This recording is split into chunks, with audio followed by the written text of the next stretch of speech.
ही घटना धाराशिवमधील लक्ष्मण जाधव याची आहे. तुटलेली आशा. एका कर्जबाजारी पित्याची शोकांतिका. रात्र गडद झाली होती. बावी गावात सगळीकडे नीरव शांतता पसरली होती.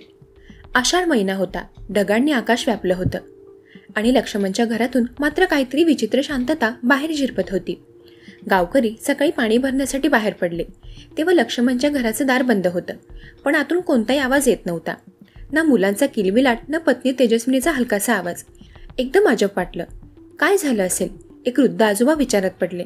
संध्याकाळपर्यंत जेव्हा कोणीच बाहेर आलं नाही तेव्हा शंका अधिकच वाढली. शेवटी काही तरुणांनी दरवाजा तोडण्याचा निर्णय घेतला आणि जे दृश्य समोर आलं ते बघून प्रत्येकाच्या अंगावर काटा आला. 3 जीवांचा अंत. तेजस्विनी अंथरुणावर मृत अवस्थेत होती. तिच्या शेजारीच छोटा चिमुकला अविराज, केवळ 2 वर्षांचा. त्याच्या चेहऱ्यावर अजूनही खेळण्याची एक आठवण लटकत होती. आणि छताला दोरी बांधून लक्ष्मणने स्वतःचा अंत केला होता. घरात चहूबाजूंनी विषाचा वास पसरला होता. कागदपत्र, जमीन विक्रीची पावती, मोबाईलमधले ऑनलाईन गेमचे नोटिफिकेशन, सर्व काही अस्ताव्यस्त पडलेलं. हा लक्ष्मण नेमका कोण? लक्ष्मण मारुती जाधव, वय वर्ष 29, ट्रॅक्टर चालक, गावात स्वतःचं छोटंसं घर. 3 वर्षांपूर्वी तेजस्विनीशी प्रेमविवाह केला होता. दोघांचं नातं अतिशय गोड. गावात आदर्श जोडपं म्हणून ओळखले जायचे. तेजस्विनी अवघ्या 21 वर्षांची, गोड हसणारी, शांत स्वभावाची, आणि त्यांचा छोटा मुलगा अविराज 2 वर्षांचा. सगळं छान चाललं होतं, पण एक व्यसन, एक गुंतवणूक आणि अनेक कर्ज. लक्ष्मणच्या आयुष्यात कळत नकळत शिरलं होतं एक वेळ. Online rummy. सुरुवातीला फक्त टाइमपास म्हणून खेळायला सुरुवात केली. थोडक्याच वेळात तो गेम त्याचा नशा बनला.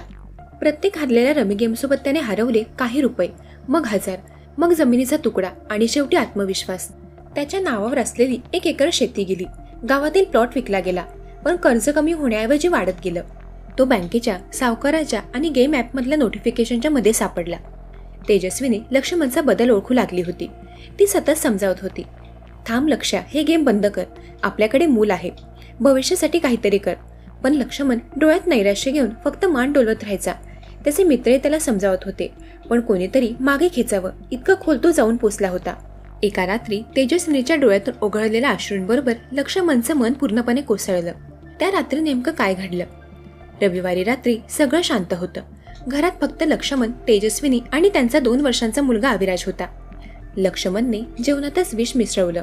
त्याने प्रथम तेजस्विनीला खायला घातलं आणि तिच्यासोबत अविराजलाही.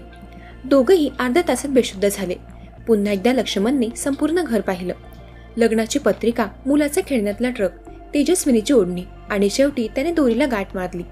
या घटनेने गावात एकदमच खळबळ उडाली. पोलीस आले. FIR नोंदवला गेला.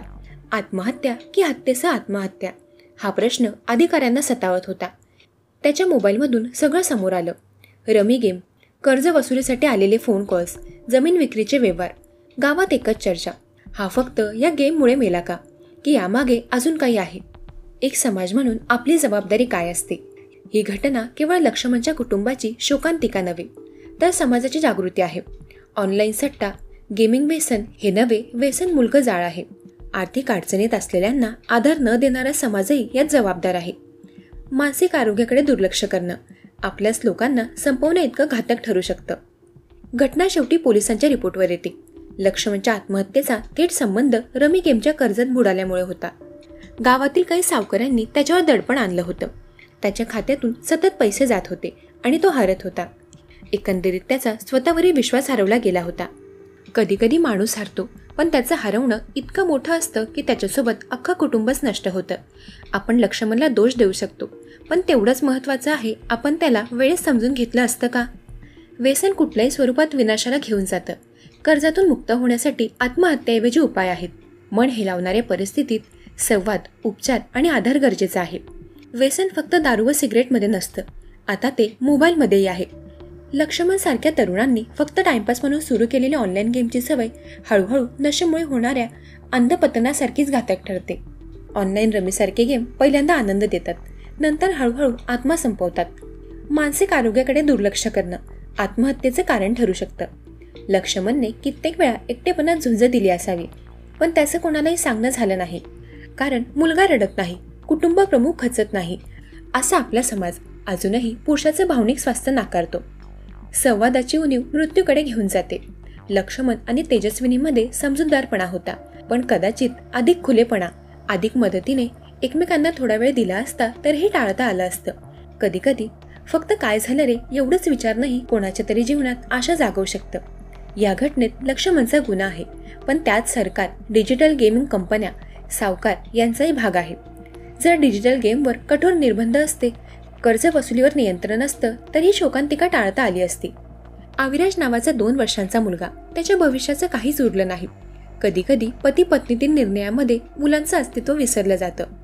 हे अत्यंत धोकादायक आहे. व्यसन कोणतंही असो, त्याच्यावर नियंत्रण ठेवा. कर्जाच्या संकटात व्यावसायिक सल्ला घ्या. घरच्यांशी, मित्रांशी बोला, संवाद ठेवा. ऑनलाईन गेम्सवर कायदेशीर बंधन घालणं आवश्यक आहे. कोणताही अडथळा असला तरी त्यावर मृत्यू हा पर्याय नाही. ही हृदयद्रावक घटना ऐकून तुम्हाला काय वाटले हे कमेंट करून नक्की सांगा. तोपर्यंत सतर्क रहा, सावधान रहा. पुन्हा भेटूया अशाच एका वास्तववादी घटनेसह.